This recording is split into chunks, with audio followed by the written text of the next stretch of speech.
I was on a flight a few days ago. I had booked it late, so there were very few seats left, so I was stuck in a middle seat in economy. I boarded the plane. I was the first one in the row. Sure enough, a minute later, there's a shadow over my seat. I look up, and the Incredible Hulk is in the aisle. This huge dude pointing to the window seat next to me. I get up, I let him in.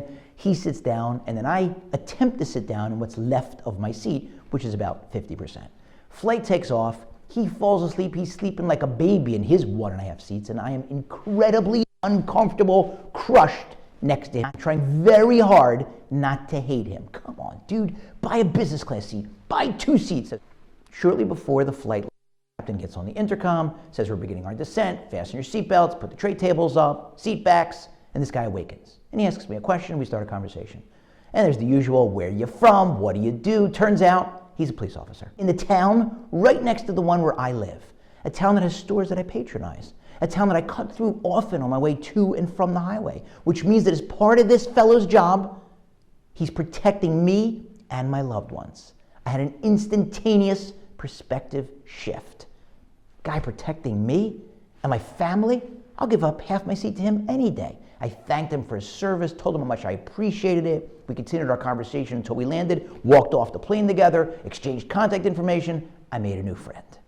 This week, we learned the laws of the karbanos, the sacrifices. All the sacrifices have to be brought with salt. And even today, we have salt on our tables for our bread to remind us that our tables are supposed to be like a mini altar, like the ones where the sacrifices used to be brought.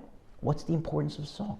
Eaten by itself, it's only eaten in conjunction with another food to improve the taste of that other food. So if you had to describe that in human terms as a human character trait, you'd say that salt is pure kindness. So we use salt for the karbanos, and we use salt today to remind us of how important kindness is.